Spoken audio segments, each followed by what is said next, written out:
Bismillahirrahmanirrahim. Assalamualaikum warahmatullahi wabarakatuh.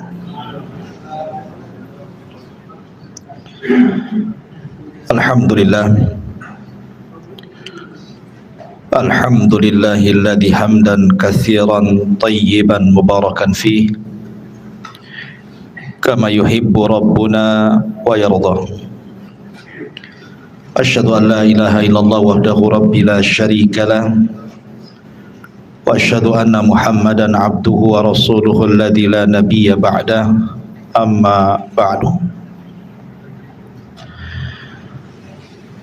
Alhamdulillah, di malam hari ini kembali kita bisa duduk di Masjid Muhajirin. Semoga Allah Subhanahu wa taala memberikan balasan kepada yang membangunnya dan kita yang ikut memakmurkan di masjid ini. Salawat ring salam kita hadiahkan kepada Rasul kita Nabi besar Muhammad sallallahu alaihi wa ala alihi wasallam. Kajian di malam hari ini masih bicara tentang qasasul anbiya, dan malam ini kita akan mengisahkan satu nabi yang dijuluki sebagai Imamu Sabirin, imamnya orang-orang yang ingin mencari kesabaran. Karena sifat manusia itu tidak lepas daripada ujian. Maka siapapun yang Allah Subhanahu wa taala berikan ujian dalam hidupnya, maka pandanglah Nabi ini. Maka dengan memandang Nabi ini, maka akan terasa kecil ujian yang Allah turunkan kepada kita. Rupanya ujian yang diberikan kepada para nabi jauh dibandingkan ujian yang Allah berikan kepada kita. Sadaqa Rasulullah sallallahu alaihi wasallam ketika bersabda, inna asyaddal bala indallahil anbiya. Sesungguhnya sedahsyat-dahsyatnya ujian itu adalah menerpa para nabi. Tsummal amsalu fal amsal. Baru kemudian di bawah para nabi, di bawahnya lagi para nabi, dan begitu seterusnya. Siapa nabi ini? Nabi ini dikenal dalam Al-Quran sebagai Nabi Allah Ayyub alaihi salatu wassalam. Sebagian para ulama ada yang mengatakan bahwa Ayyub bukanlah Nabi. Dia adalah rajulun saleh. Dia adalah orang saleh. Sama dengan Luqman Al-Hakim yang namanya dicantumkan di dalam satu surat dalam Al-Quran, suratul Luqman. Sama juga dengan Dzulqarnain yang kisahnya diselipkan dalam pertengahan surah Al-Kahfi. Alasan pendapat yang mengatakan Ayyub bukan Nabi, karena Al-Quran tidak menceritakan dakwahnya. Padahal Ayyub ini masyhur kisahnya dalam hadis Nabi SAW, bagaimana ujian yang Allah berikan kepada Ayyub dan bagaimana dia memiliki wanita salihah sebagai pendampingnya. Tetapi begitu masyhurnya kisah Ayyub di dalam hadis, tidak dicantumkan dakwahnya dalam Quran. Lain seperti nabi-nabi yang lain dicantumkan bagaimana mereka diutus kepada kaum, kemudian bagaimana dakwahnya, bagaimana kaum mendustakannya, dan begitu seterusnya. Tapi Ayyub tidak dikisahkan dakwahnya. Dari sini ada yang mengatakan Ayyub itu bukan nabi, tapi dia orang saleh. Tapi pendapat yang kuat, Ayyub adalah nabi, karena Allah Subhanahu wa taala mewahyukan kepada Ayyub yang nanti kita akan bahas di ayat-ayat yang kita baca ketika kita bicara soal Nabi Allah Ayyub alaihi salatu wassalam. Ma'asyiral muslimin yang dimuliakan Allah Subhanahu wa taala, Nabi Ayub alaihi salatu wassalam, Allah subhanahu wa ta'ala berikan beberapa ujian. Ujian yang pertama, Nabi Ayub alaihi salatu wassalam dulunya orang kaya. Bahkan ulama mengatakan semua jenis kekayaan itu ada pada Ayub. Sebutkan kekayaan apa, semua ada pada Ayub. Kalau bicara soal harta tanah, tanahnya di mana-mana.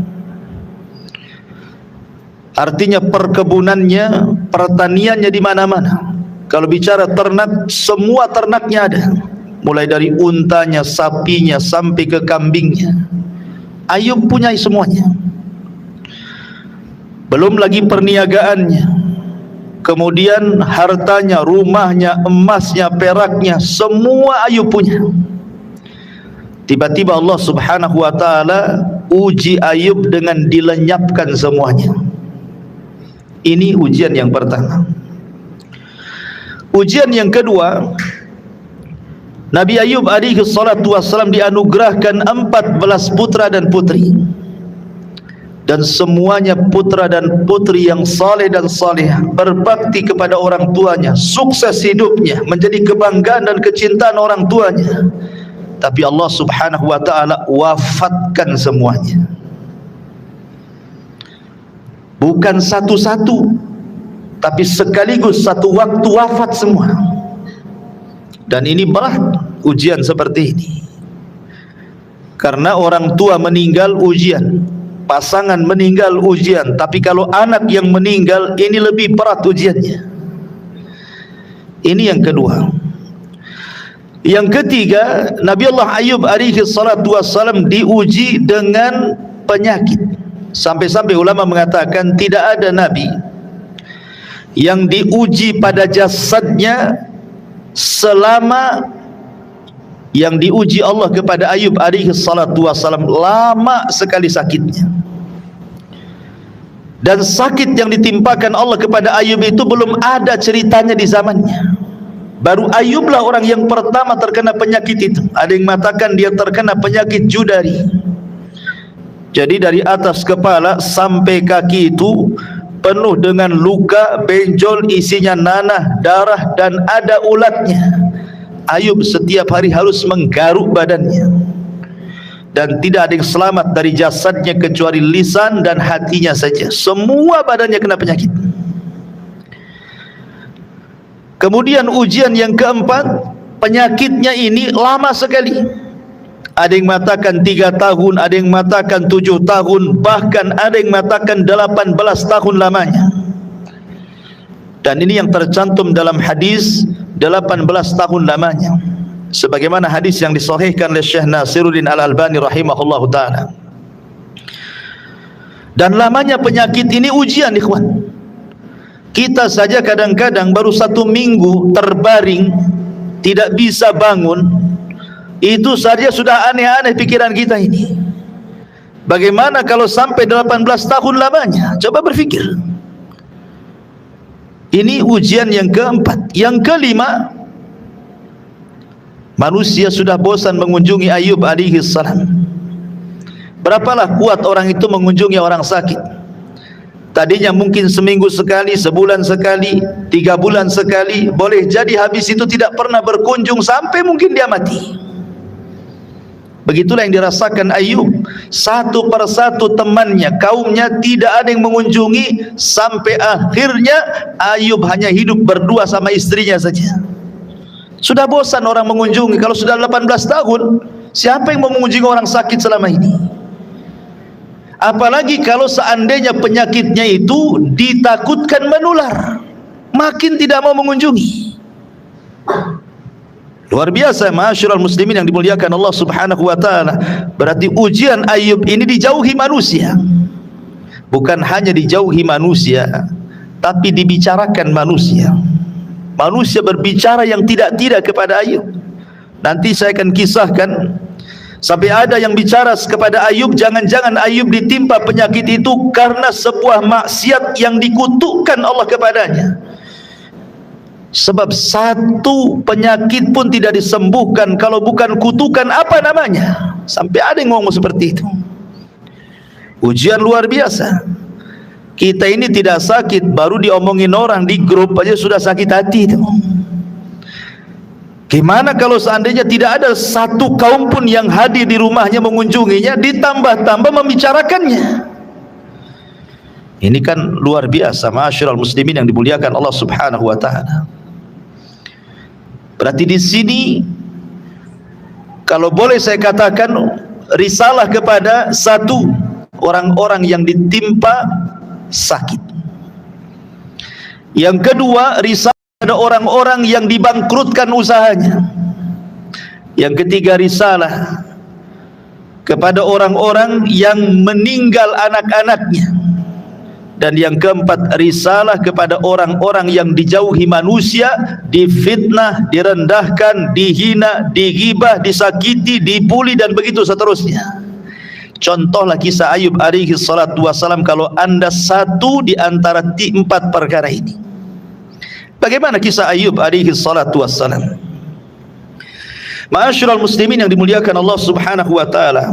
Sebuah kisah tentu bukan hanya enak didengar, tidak. Tapi Allah Subhanahu wa taala katakan laqad kana fi qasasihim ibratun liulil albab. Sungguh pada kisah-kisah mereka para nabi itu terdapat pelajaran besar.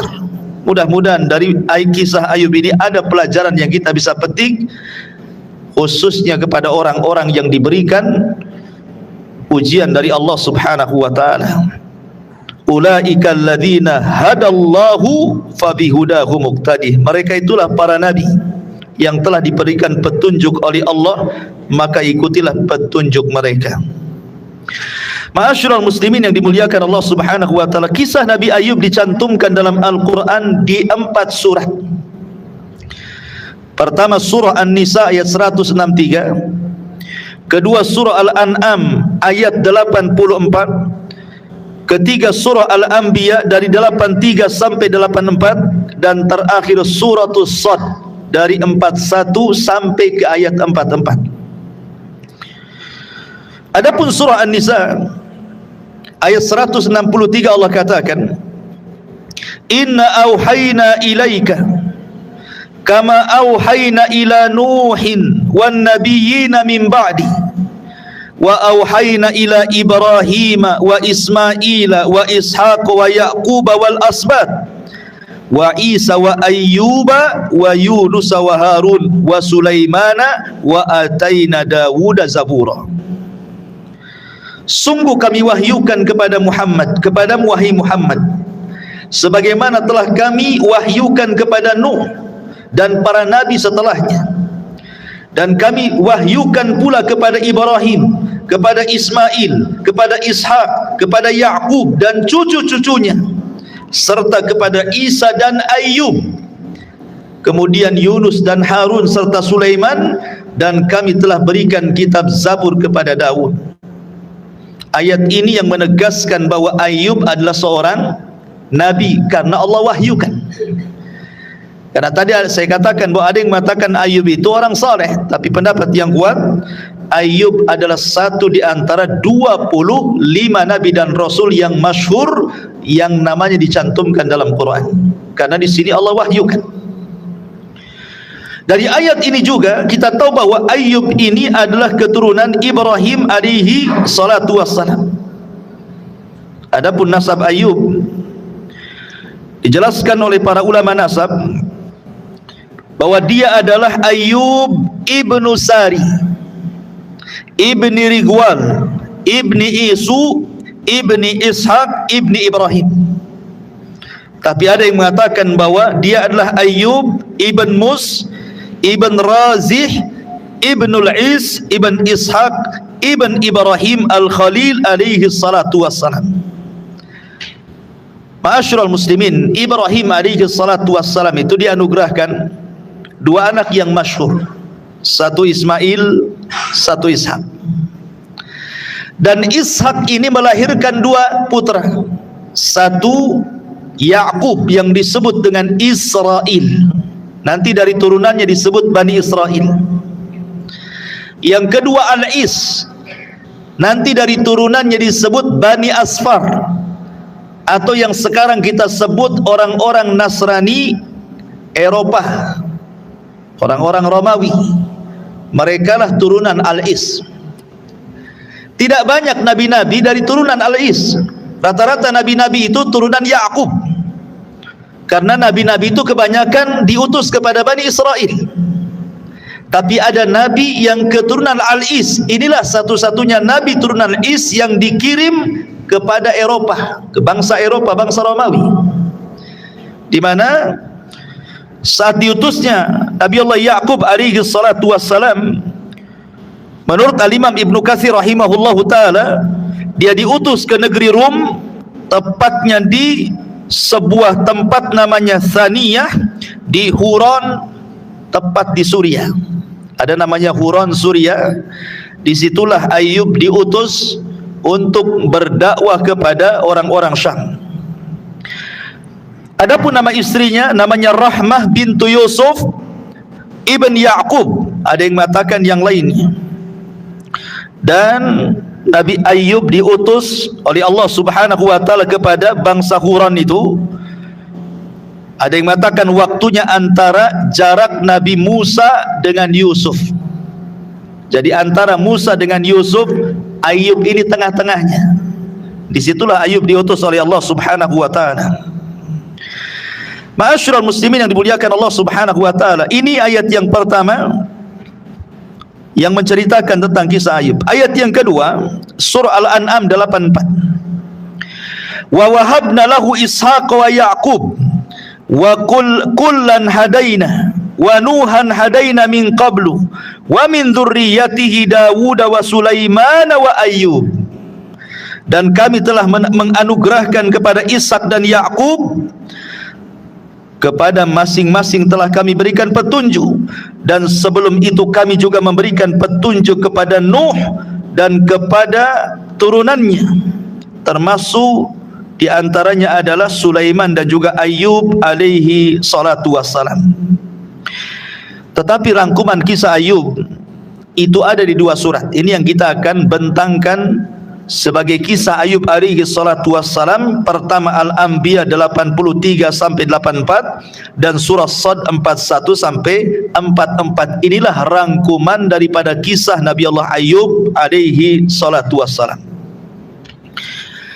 Allah Subhanahu wa taala berfirman, wa ayyuba idh nada rabbahu inni massaniyadh-dhurru wa anta arhamur rahimin. Dan ingatlah ketika Allah mengkisahkan Ayub ketika dia berdoa kepada Allah, sesungguhnya aku ditimpa penyakit, padahal engkau wahai ya Rabb maha penyayang dari semua makhlukmu yang penyayang. Fastajabna lahu fakashafna ma bihi min dhurrin wa atainahu ahlahu wa mislahum ma'ahum rahmatan min indina wa dzikra lil abidin. Maka kami kabulkan doanya, lalu kami lenyapkan penyakit yang ada pada badannya, dan kami kembalikan keluarganya kepadanya, dan kami lipat gandakan jumlah mereka sebagai satu rahmat dari kami, dan untuk menjadi peringatan bagi semua yang menyembah kami.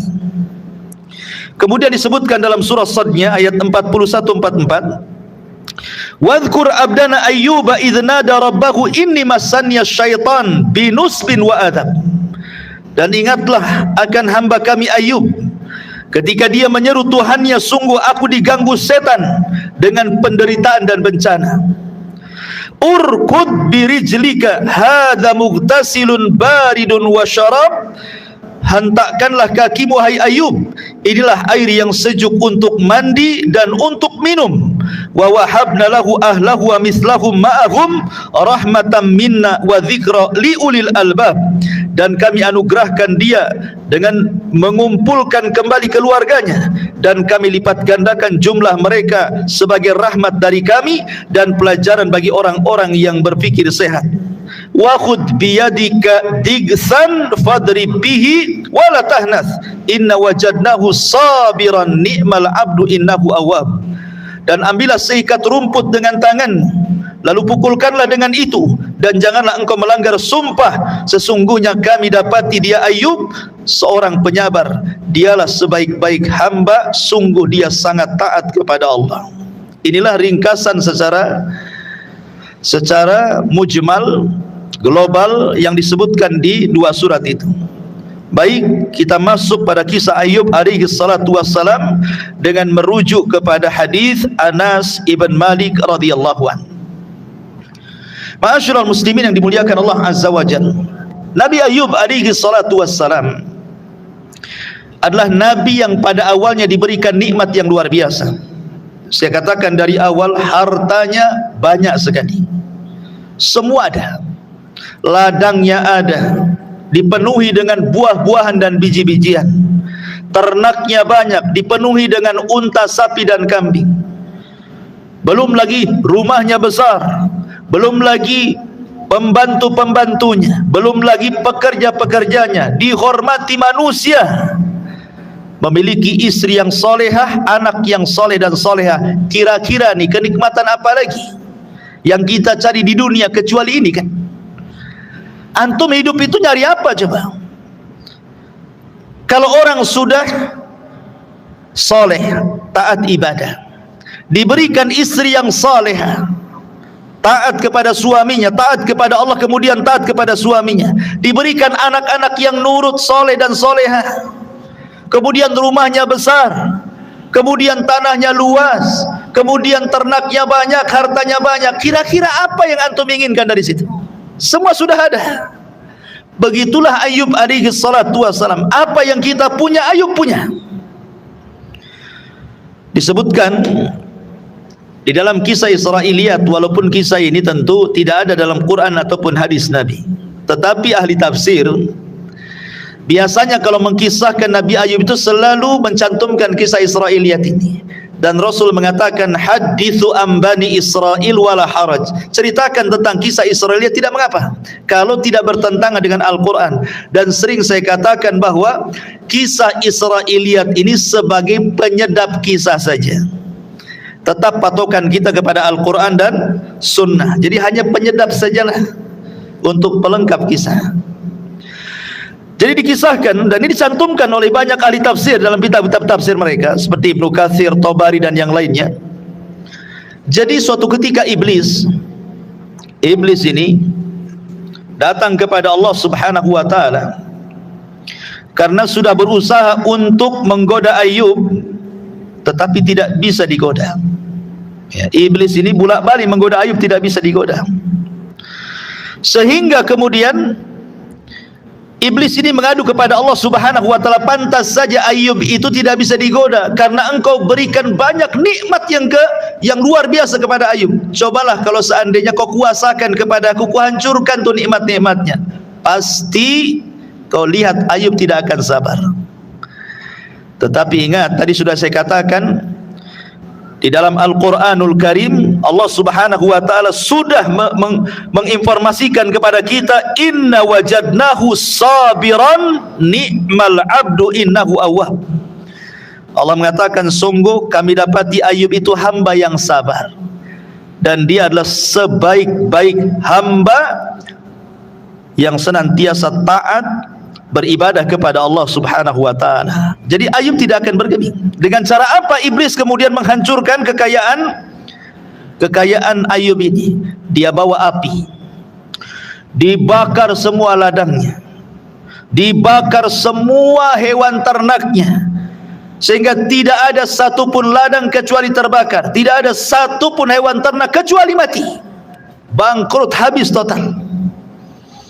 Itulah asal kekayaannya, dihancurkan dari asal kekayaannya dulu. Karena ketika kemudian tidak lagi menghasilkan kebun dan ladangnya, tidak ada lagi yang menghasilkan ternaknya, lalu dari mana lagi Ayub harus mencari maisha, kebutuhan.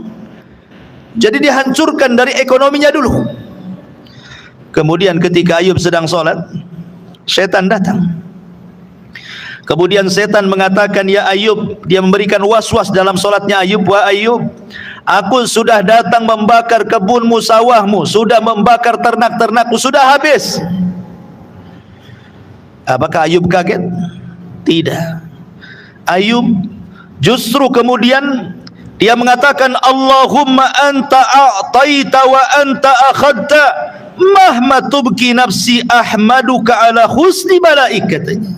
Kata Ayub, ya Allah, engkau yang memberi kekayaanku, engkau pula yang mengambilnya. Bahasa kita, inna lillahi wa inna ilaihi raji'un. Oh, semua datang dari Allah. Kalau kembali kepada Allah, ya silahkan. Oh, harta ini bukan milik saya, milik Allah. Kalau Allah hendak mengambilnya, silahkan. Kemudian Nabi mengatakan, mahma tubki nafsi, selama aku masih hidup, walaupun aku tidak punya harta, ahmaduka ya Rabb, aku tetap memujimu. Ala husni balaik, boleh jadi ini adalah bencana terbaik untukku. Lihat ikhwan, orang yang berakal melihat ujian itu terbalik dengan pemahaman orang yang tidak berakal. Kalau orang tidak berakal melihat ujian itu seolah-olah adalah azab yang Allah timpakan kepada kita, sehingga terkadang kemudian kita mengeluh kepada Allah, bahkan yang lebih parah lagi menyalahkan Allah, menghardik Allah. Itu kalau kita. Tapi Ayub mengajarkan kepada kita, orang yang berakal melihat ujian itu justru sebuah nikmat, bukan sebuah azab. Kenapa demikian? Karena terkadang ujian itu kalau dihadapi dengan sabar dan ihtisab mengharap pahala Allah, justru disitulah ladang pahala yang akan kita bawa ke hadapan Allah Subhanahu wa ta'ala. Itulah pelajaran dari sini. Ayub mengatakan, selama diriku masih hidup, nyawaku masih di kandung badan, katanya, aku memujimu ya Rabb. Boleh jadi ini ujian terbaik kepadaku. Jadi Ayub menganggap ujian itu nikmat, gitu maksudnya, bukan sebagai adab. Akhirnya setan pun putus asa. Tak bisa juga dia menggoda Ayub alaihi salatu wassalam. Mulai berfikir. Kemudian setan berfikir lagi, iblis ini. Akhirnya dia ingin membunuh semua putra dan putrinya Ayub. Ketika putra dan putri Ayub sedang berkumpul di rumahnya, semua satu rumah itu sedang berkumpul, maka setan merobohkan tu rumah itu sehingga menimpa semua anak-anak Ayub, mati semua. Tidak ada yang tersisa satupun. Dalam satu waktu, ikhwan, 14 anaknya mati ditimpa oleh rumah yang roboh. Kemudian Ayub sedang sholat juga. Iblis memberitahu dan mengatakan, wahai Ayub, sungguh aku sudah robohkan rumahmu dan semua putra putrimu mati semuanya, katanya. Rupanya Ayub alaihi salatu wassalam masih berdoa yang mengatakan, Allahumma anta a'taita wa anta akhadta, mahma tubki nafsi ahmaduka ala husni balaik, katanya. Ya Allah, terserahlah kepadamu, engkau yang ngasih anak-anak, engkau mengambil lagi, ya silahkan. Selama aku masih hidup, aku bersyukur kepadamu. Boleh jadi ini ujian terbaik kepadaku. Stres lagi si iblis ini. Rupanya tak bergeming juga nih Ayub nih. Bayangkan, sudah dikasih ujian yang pertama, ludes semua hartanya, dia masih bersabar, ihtisab mengharap pahala kepada Allah. Dikasih ujian yang kedua, semua anaknya mati, pun sama, dia mengatakan inna lillahi wa inna ilaihi raji'un. Akhirnya setan berfikir lagi, ini Ayub kayaknya kalau diuji soal meninggal anak, habis ekonomi, boleh jadi dia bisa minta lagi sama Allah, katanya. Sekarang setan berfikir bagaimana kalau difokuskan kepada badannya, jasadnya. Disitulah syaitan akhirnya memasukkan penyakit kepada Ayub. Tadi saya katakan penyakitnya ini dari atas kepala sampai kaki, tidak ada yang selamat kecuali lidah dan hatinya saja. Semuanya kena. Ya. Penyakitnya itu sampai dikisahkan oleh ahli tafsir itu bukan hanya benjol-benjol, itu daging sampai mengelotok. Ya, dagingnya itu ngelotok tuh. Bukan hanya kulit, dagingnya ngelotok-ngelotok tuh. Ya. Dan penuh dengan nanah, darah, dan ada ulatnya. Kemudian beraroma busuk yang luar biasa dan gatal. Kita saja terkena penyakit apa gatal itu? Gatal itu apa? Kurap gitu ya. Jangan satu badan, baru tangan saja kurapan itu, seminggu dah stres kita. Gimana kalau dari atas kepala sampai kaki, sak muka-mukanya, mau taruh di mana muka kita, kan begitu bahasanya. Tetapi bagaimana Ayub sabarnya luar biasa. Ketika Ayub sabar, fasaraha iblis. Iblis teriak dan mengatakan, aku sudah enggak bisa lagi, katanya. Berteriak dia. Dia panggil semua pasukannya dari semua penjuru bumi, dipanggilnya semuanya. Aku enggak bisa, kesaktianku kalah dengan Ayub, katanya.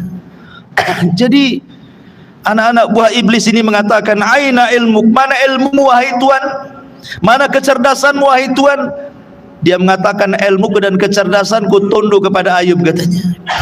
Teriak dia, putus asa, tidak bisa lagi goda Ayub. Akhirnya kemudian terpaksa dia musyawarah, sudah aku angkat tangan, saya minta pendapat kalian sekarang. Nah, sekarang iblis tidak bisa ngasih pendapat lagi, anak buahnya yang minta kasih pendapat. Pendapat kalian gimana? Maka anak buahnya satu bumi mengatakan, ya iblis, bukankah engkau sudah mampu mengeluarkan Adam dari sorga? Engkau yang menjadikan Adam keluar dari sorga. Lewat siapa? Kan lewat Hawa, katanya. Kau tidak bisa menggoda Adam, kau lewat Hawa. Sehingga Hawa memberikan was-was kepada Adam, akhirnya Adam ikut dia. Kau cobalah dari istrinya, katanya. Sodaqtum, benar kalian. Mulailah kemudian iblis mempengaruhi istrinya Ayub alaihi salatu wassalam. Mulai istrinya Ayub was-was, karena sudah lama, sudah 18 tahun kan hidupnya seperti itu. Apalagi yang selama ini mencari nafkah itu istrinya. Tapi ini juga percontohan istri-istri yang salehah. Makanya antum kalau cari istri, minimalnya tirulah istri Ayub. Betapa banyak suami-suami yang sudah terkafar, jangan lagi 18 tahun sakit, baru setengah tahun saja sudah minta cerai, mau kawin lagi, ya. Itu kalau nggak berakal tuh. Ngapain saya lelah ngurus suami saya? Jadi pembantu yang dulunya dia adalah orang yang sangat dihormati, wanita yang sangat dihormati, wanita yang segalanya ada, tiba-tiba kemudian diletakkan sampai derajat terendah dan jadi pembantu rumah tangga. Gimana coba rasanya? Ya, dulunya mungkin dia istri menteri begitu ya. Tiba-tiba ketika tidak jadi menteri lagi, tiba-tiba habis hartanya, pindah ke desa jadi pembantu. Mikir tuh, itu istri menteri itu. Ini istri Nabi, ma'asyiral muslimin yang dimuliakan Allah Azza wa Jalla. Maka iblis masuklah ke was-was istrinya. Mulailah istrinya mengeluh kepada Ayub.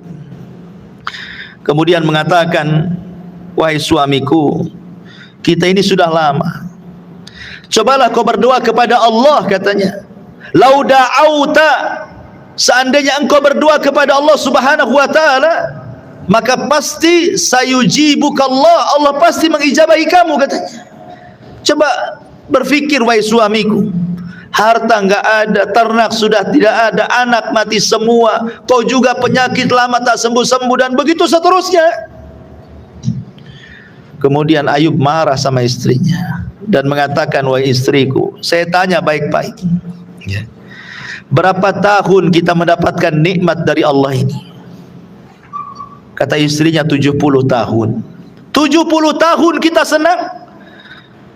Kita baru diuji 18 tahun. Seandainya Allah Subhanahu wa taala uji saya sampai 70 tahun, itu pun belumlah saya bersyukur kepada Allah Subhanahu wa taala. Bersabarlah, katanya. Subhanallah. Coba Ayub berusaha menyabar-nyabarkan istrinya. Makanya dahulu ada seorang sahabat Nabi sallallahu alaihi wasallam, ya.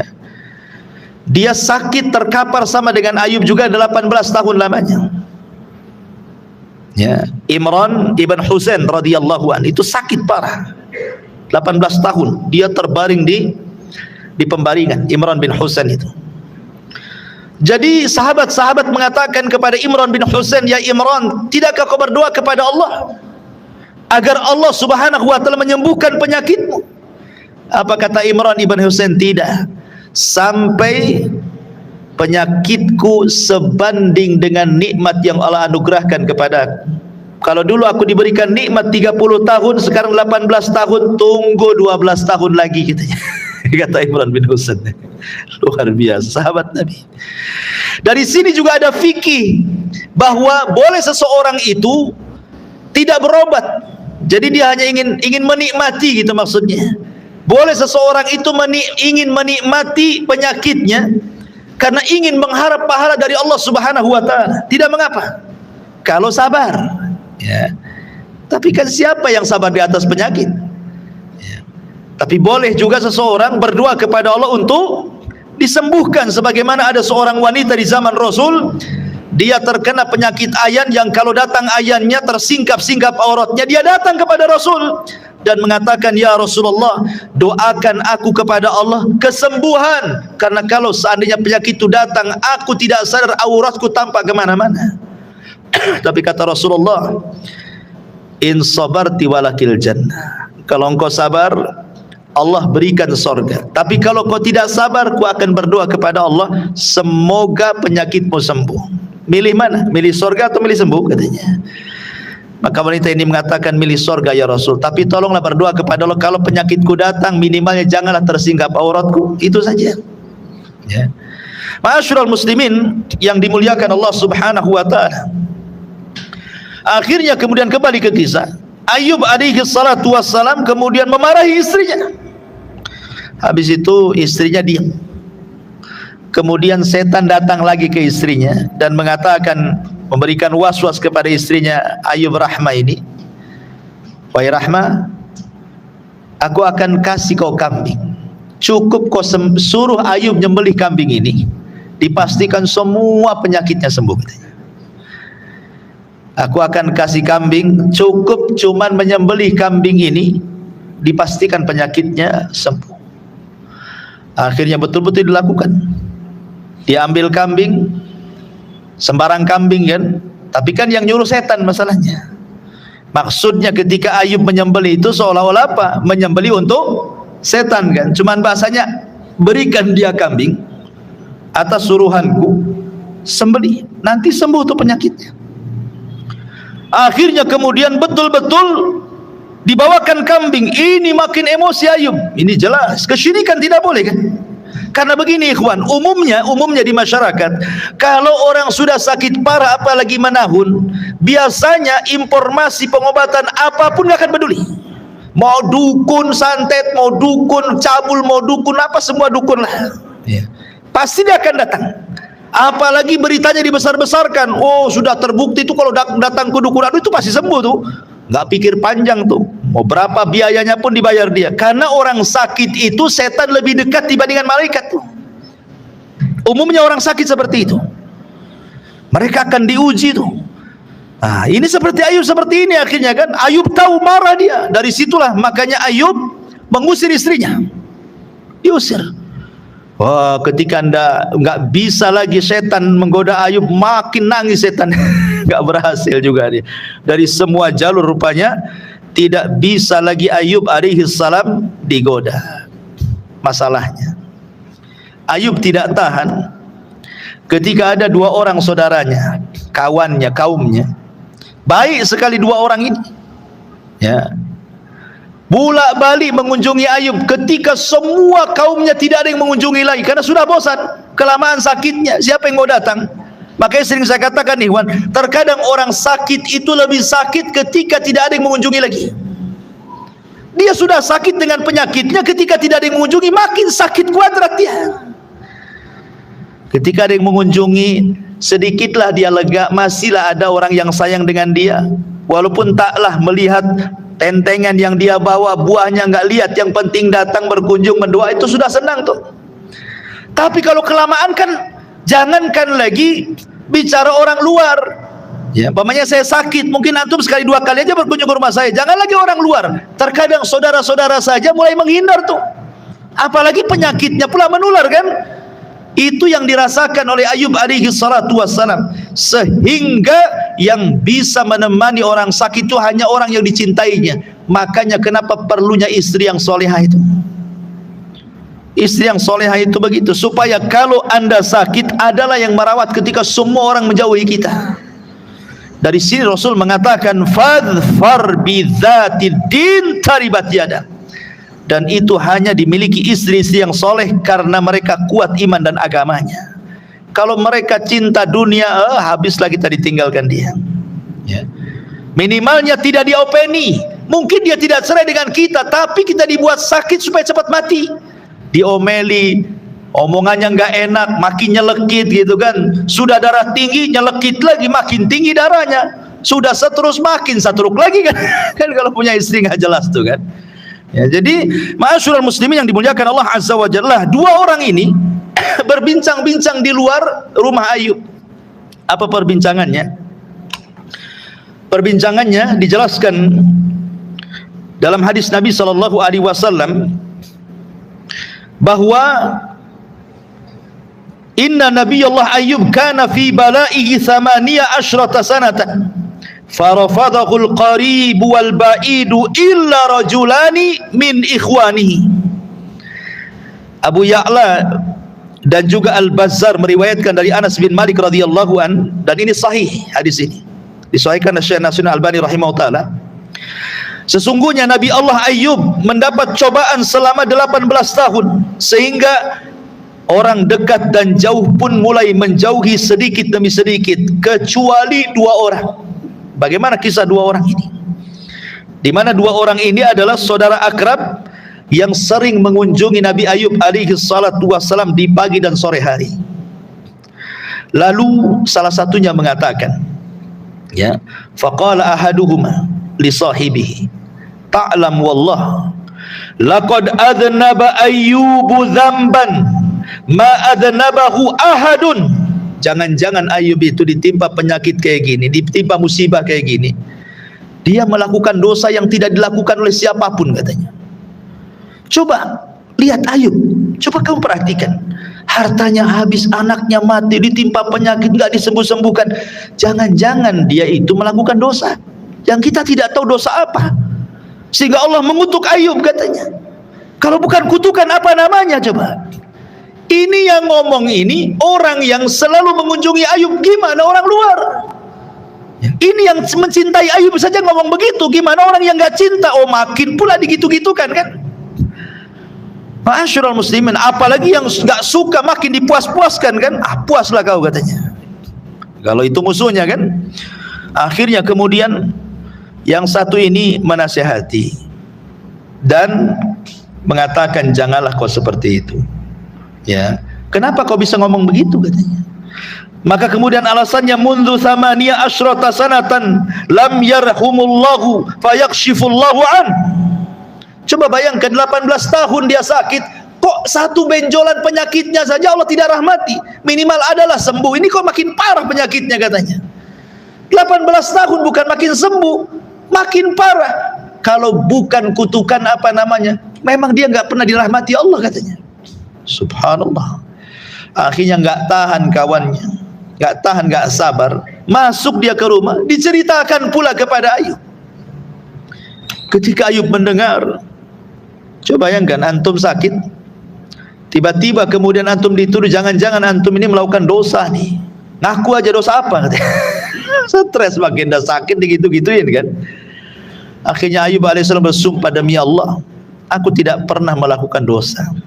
Karena di antara sifat Ayub itu, semasa dia masih hidup saja, dia itu dermawan orangnya, tidak ada orang fakir dibantunya, tidak ada anak yatim dibantunya, semua dibantu dia. Orangnya baik, soleh, ahli ibadah, berzikir siang malam. Ya. Jadi Ayub mengatakan, aku tidak pernah merasa seperti ini. Dari sinilah Ayub tidak tahan. Ketika kemudian orang ini sudah pergi, Ayub pun kemudian mengangkat kedua tangan dan mengatakan, qala rabbi inni massaniya dhurr wa anta arhamur rahimin. Sebab inilah Ayub berdoa, ya Allah, sesungguhnya aku tahu kau yang menimpakan penyakit ini kepadaku, tapi di sisi lain aku tahu pula engkau zat yang maha penyayang dari hamba-hambamu yang penyayang. Lihat, dalam uslub doa saja, kata-kata doa saja, Ayub tidak memerinci. Saking tidak mau mengeluhnya kepada Allah, Ayub tidak mengatakan, ya Allah, dulu aku punya harta, aku punya ternak, aku punya kebun, tolonglah gitu, kembalikan. Dulu aku punya kesehatan, tolonglah. Dulu aku punya anak, tolonglah, kembalikan. Tidak memerinci Ayub itu. Ayub tidak terpikir soal itu. Ayub hanya mengatakan, Rabbi inni masaniya dhur wa anta arhamur rahimin. Ya Rabb, aku tahu engkau yang memberikan penyakit ini, aku tahu. Tetapi aku pun tahu, seolah-olah Ayub ingin mengatakan, tidaklah engkau menurunkan penyakit ini kecuali karena sayangmu kepada aku, katanya. Itu bahasa doanya kayak gitu. Kalau kita kan nggak begitu bahasa doanya, langsung minta, gitu. Langsung disebut objeknya tuh. Kira-kira untuk meminta apa tuh kan disebut objeknya kan. Ayub tidak, itu sebagai adab dia kepada Allah Subhanahu wa taala karena sudah mensyukuri nikmat yang pernah Allah anugerahkan kepadanya selama 70 tahun. Jadi Ayub malu. Ayub mengatakan, ya Allah, aku tahu kau yang menimpakan musibah ini, katanya. Subhanallah, ikhwan, ya. Ma'asyiral muslimin yang dimuliakan Allah Subhanahu wa taala. Lah Nabi Allah Ayub alaihi salatu wassalam terbaring, sama sekali tidak bisa bergerak tuh dari tempat tidurnya. Jadi betul-betul istrinya lah yang memapah ke kamar mandi, kemudian merawat Ayub. Nanti kalau sudah dari kamar mandi dihantar lagi ke pembarikan ASI, gitu saja setiap harinya. Kemudian kalau istrinya pergi mencari nafkah, Ayub hanya bertasbih siang dan malam. Dia tidak mengeluh sama sekali. Makanya saya katakan ini percontohan hamba-hamba Allah yang bersabar. Makanya orang-orang Arab itu kalau orang ditimpa musibah, apa kata orang Arab? Bersabarlah seperti sabarnya Ayub, katanya. Walaupun gak ada orang sesabar Ayub itu, tapi itu nasihatnya seperti itu orang-orang sana itu. Sabarlah kamu ya seperti Ayub, katanya. Masyarul muslimin, lah istrinya ini selama 18 tahun itu jadi pembantu, itu pun nyamar, ikhwan. Dia bantu sana, di rumah sini, rumah sana, rumah sini, itu pun harus menjauh. Dia mencari orang yang tidak kenal dengan dia. Sebab kalau orang kenal dengan dia bahaya. Ini suaminya Ayub, dia itu penyakit, jangan-jangan menular. Jangan. Jadi dia betul-betul menyamar cari rumah yang orang tidak kenal dengan dia. Artinya dia bekerja sangat jauh sekali. Tetapi Allah takdirkan, memang Allah ingin sempurnakan Ayub ini ujiannya. Lama-lama ketahuan pula istrinya. Subhanallah. Padahal selama ini Ayub makan dari istrinya. Dari sini kata para ulama, kalau istri itu sabar, mengharap pahala Allah, merawat suaminya yang sakit, dan dia yang mencari nafkah, maka istri seperti ini dapat 2 pahala. Istri yang seperti dapat 2 pahala. Sampaikan kepada istri antum, Dek, kalau saya abang sakit tidak bisa kerja, ada yang kerja. Dapat 2 pahala loh kan itu. 1 pahala ketaatan kepada suaminya, 1 pahala memberikan nafkah kepada suaminya.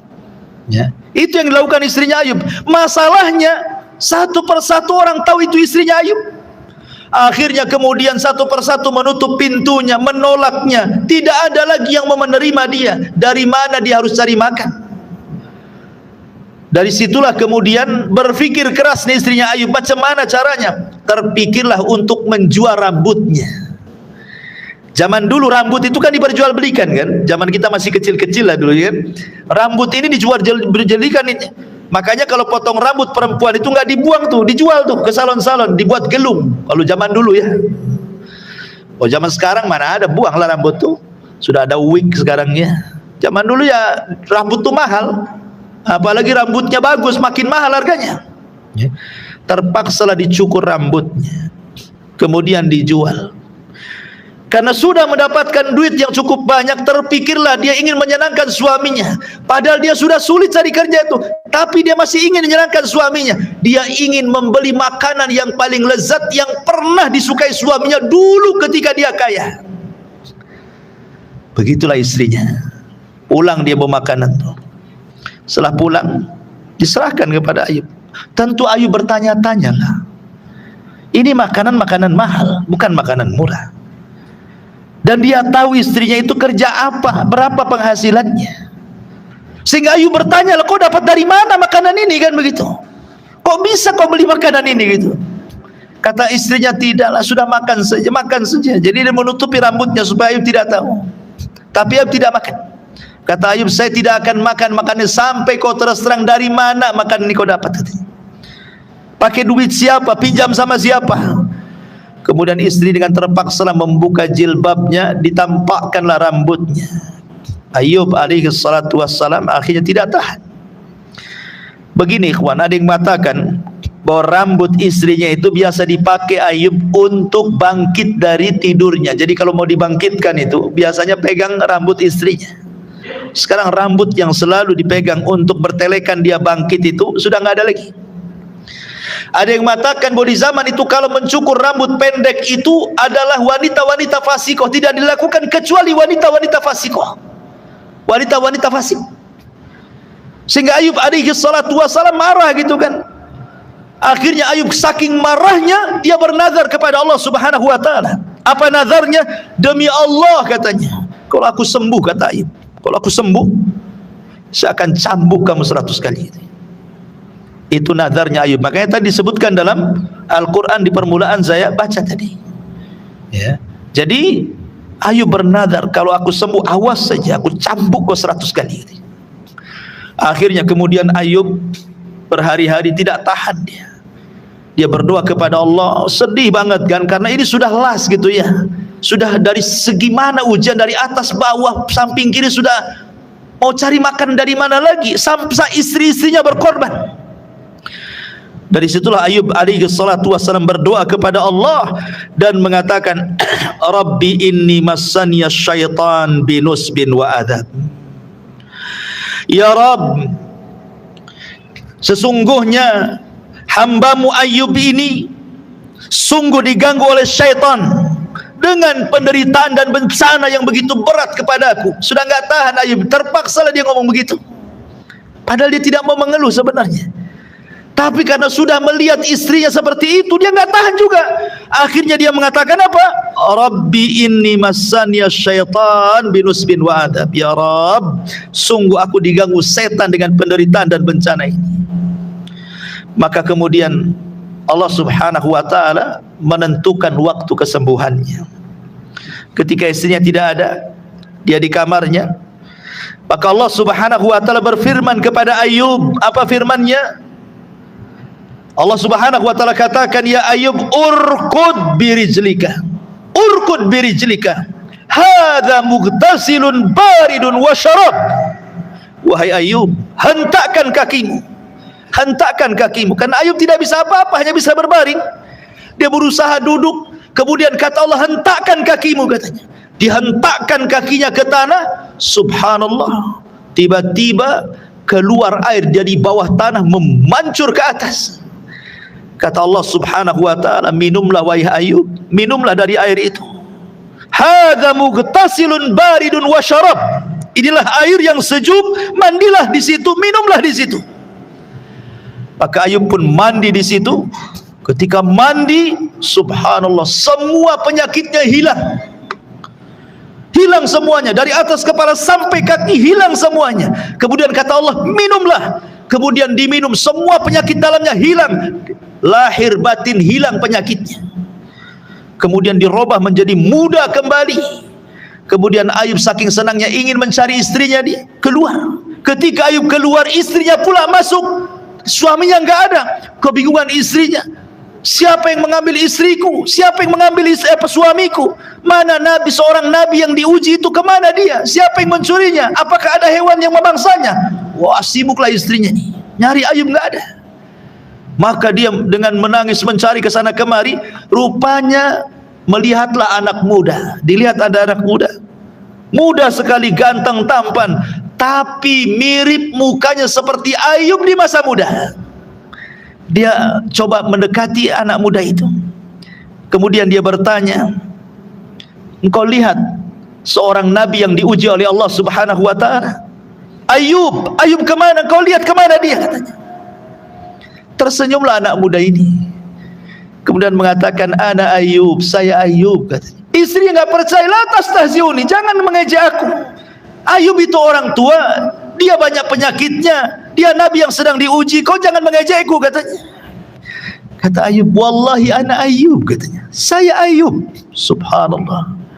Akhirnya kemudian setelah memang memastikan dia Ayub, maka Ayub menyuruh istrinya pun mandi dari air itu, dan istri dibuat muda juga gitu ya.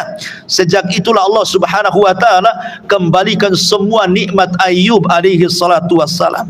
Dulu yang kebunnya habis kemudian menjadi subur kembali. Rumahnya menjadi besar kembali, anak-anaknya dilipatkan 2 kali, bukan hanya 14 anak, jadi 2 kali lipat daripada sebelumnya. Mudanya 2 kali lipat dari sebelumnya. Cantik istrinya juga sama, kekayaannya juga sama, 2 kali lipat. La in syakartum la azidannakum wa la in kafartum inna adzabi lasyadid. Ayub hamba yang bersabar dan bersyukur, makanya Allah lipat gandakan kekayaannya. Sampai suatu hari disebutkan dalam sebuah hadis, dan inilah hadis tersoheh. Kalau bicara tentang kisah Nabi Ayub, inilah hadis tersoheh yang dicantumkan dalam Sahih Bukhari, ya, di mana hadis ini dari Abi Hurairah radhiyallahu an, dari Nabi sallallahu alaihi wasallam qala, bainama ayyubu yaghtasilu uryanan kharra alaihi rijlun jaradi min dhahabin faja'ala yahsi fi thawbihi fanadahu rabbuhu ya Ayyub alam akun agnaituka amma tara qala bala ya Rabb walakin lakinan li ambarakatik. Dari Abu Hurairah radhiyallahu anhu, dari Nabi sallallahu alaihi wasallam, ketika Ayyub sedang mandi dalam keadaan telanjang, tiba-tiba jatuh dari langit belalang-belalang yang terbuat dari emas. Belalang itu terbuat dari emas dan jatuh di hadapan Ayub. Berjatuhan, banyak belalang itu, semua berjatuhan di depan Ayub. Tiba-tiba Ayub pun mengambil pakaiannya, bukan dipakai pakaiannya itu, justru pakaiannya itu digunakan untuk mengutip emas-emas itu, dimasukkan ke pakaiannya, karena nggak bawa wadah dia. Saking senangnya dia, diambilnya, dimasukkan ke dalam pakaiannya itu. Kemudian Allah Subhanahu wa taala menegur Ayub dan mengatakan, ya Ayub alam akun agnaituka amma tara. Ya Ayub, bukankah sudah kukembalikan kekayaan, kebunmu, ternakmu, masa mudamu, kesehatanmu, istrimu, anak-anakmu? Kok nggak cukup masih ambil emas lagi, katanya. Kata Allah, nggak cukup juga kamu tuh, sudah dikembalikan semuanya, nggak cukup juga, masih kau mau mengambil emasku, katanya. Lihat jawaban Ayub, ya Rabb walakin la ghinan li am barakati. Bagaimana aku akan cukup, ya Rabb? Ini harta dari kamu, berarti ini harta berkah. Aku tidak akan cukup dengan keberkahanmu, aku tidak akan cukup dengan keberkahan, makanya aku ambil. Nggak mungkinlah aku cukup, aku kenyang dengan keberkahanmu. Dari sini kata para ulama mengatakan, carilah harta berkah, karena harta berkah itu tidak akan hilang selamanya dan akan membawa kita sampai ke surga. Ma'asyiral muslimin yang dimuliakan Allah Subhanahu wa taala, inilah cuplikan kisah Ayub alaihi salatu wassalam. Satu faedah sebelum kita tutup. Nabi sallallahu alaihi wasallam bersabda dalam sebuah hadis bahwa manusia akan diberikan ujian oleh Allah Subhanahu wa taala dengan 3 ujian. Kata Nabi sallallahu alaihi wasallam dalam hadis Abi Hurairah radhiyallahu an, manusia akan diuji dengan 3 ujian. Fi nafsihi wa waladihi wa malihi. Kata Rasul, manusia akan senantiasa diuji dengan 3 perkara. Dirinya dengan sakit, anaknya dengan kematian, hartanya dengan musnah. Kalau dia mau sabar dan mengharap pahala Allah, maka dengan 3 ujian ini kata Rasul, hatta yalqallaha wa laysa alaihi khatiyah. Ketika dia menghadap Allah Subhanahu wa taala, maka dia menghadap tidak punya dosa. Artinya bahwa terkadang ada amalan-amalan tanpa harus bergerak tapi bisa menghilangkan dosa, menambah pahala, mengangkat derajat, bahkan ada surga yang tidak bisa diraih kecuali dengan itu. Apa itu? Sabar dan mengharap pahala. Kan orang sakit diam saja, lain dengan orang sholat bergerak, lain dengan orang haji harus pergi, lain dengan orang sedekah harus cari harta disedekahkan. Orang sakit ini kan diam saja, diam, tetapi diamnya itu sabar dan mengharap pahala. Tapi dengan sabar dan mengharap pahalanya itulah justru pahalanya lebih besar dibandingkan sholat, zakat, puasa, haji dan ibadah-ibadah yang lainnya. Kenapa? Karena ibadah-ibadah itu nominalnya sudah jelas, tapi sabar itu nominalnya tidak jelas. Innama yuwaffas sabiruna ajrahum bighairi hisab. Orang-orang yang sabar itu pahalanya tanpa batas. Ya, enggak disebutkan nominalnya. Makanya di zaman Nabi SAW ada seorang sahabat masuk ke majelis Nabi, bawa anak kecil dicium-cium. Kata Nabi SAW, atuhibbuhu, fulan, kau cinta dengan anakmu? Maka sahabat ini mengatakan, kama ahabbakallah uhibbuhu ya Rasulullah. Sebagaimana Allah fitrahkan kepadaku mencintai engkau wahai Rasul, begitulah kecintaanku kepada anakku, katanya. Selang beberapa waktu hilang pula sahabat ini, enggak hadir lagi di majelis taklim ini, yang bawa anak tadi. Rasul mencari-cari, mana si fulan yang kemarin bawa anak itu? Kok enggak pernah hadir lagi di majelis saya? Kemudian orang-orang mengatakan, ya Rasul, dia dirundung kesedihan anak yang dia cintai, si mata wayang itu meninggal dunia, katanya. Maka Nabi SAW bergegaslah mendatangi sahabat itu. Ketika sampai di rumahnya, dia melihat sahabat itu memang dalam kondisi sedih luar biasa, sehingga tidak bisa mengangkatkan kakinya ke majelis taklim. Dia terpikir dengan anaknya.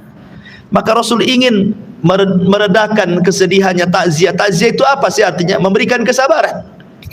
Bukan hanya datang ke orang yang dikunjungi, kasih uang, kasih ini, bukan begitu. Takziah itu memberikan nasihat. Berikan nasihat itu takziah artinya. Jadi Nabi SAW mengatakan, ya fulan, saya berikan kau dua pilihan. Seandainya Allah Subhanahu wa ta'ala hidupkan putramu dan kau senang dengan putramu di dunia, tapi kau tidak akan mendapatkan kesenangan di akhirat. Atau, kata Rasul, anakmu berdiri di pintu sorga, kemudian anakmu memanggil-manggil kamu dan menyeret kamu dimasukkan ke dalam sorga. Pilih mana? Pilih anakmu, kau ikhlaskan, kau sabar, kau mengharaplah pahala, dan anakmu sedang di pintu sorga sekarang menanti dirimu. Atau Allah akan hidupkan anakmu, kau bersenang-senang di dunia, tapi kau tidak dapat apa-apa di akhirat.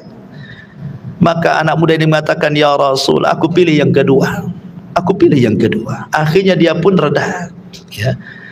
Makanya orang-orang yang sabar karena kematian anak itu, sampai-sampai Rasul mengatakan kepada para malaikat yang mencabut nyawa, dalam hadis yang sahih kata Rasulullah, aqabadtum ibnu abdi, apakah kalian mencabut anak hambaku? Kata malaikat maut, iya wahai Rabb. Aqabadtum thamarata fuadi, apakah engkau mencabut anak kesayangannya? Iya wahai Rabb. Lalu apa yang dikatakan orang tuanya? Hamidaka wastarja, dia memujimu kemudian mengatakan inna lillahi wa inna ilaihi rajiun. Kata Allah, ubnuhu baitan wasammuhu baitul hamdi, bangunkan untuk dia satu istana, kasih nama istananya Baitul Hamdi, karena dia memuji Allah saat kena musibah, katanya.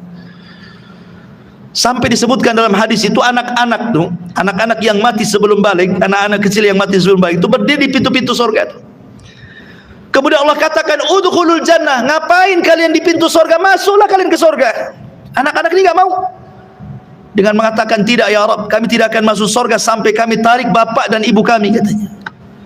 Kata Allah, masuk kalian ke surga. Enggak mau ya Rabb.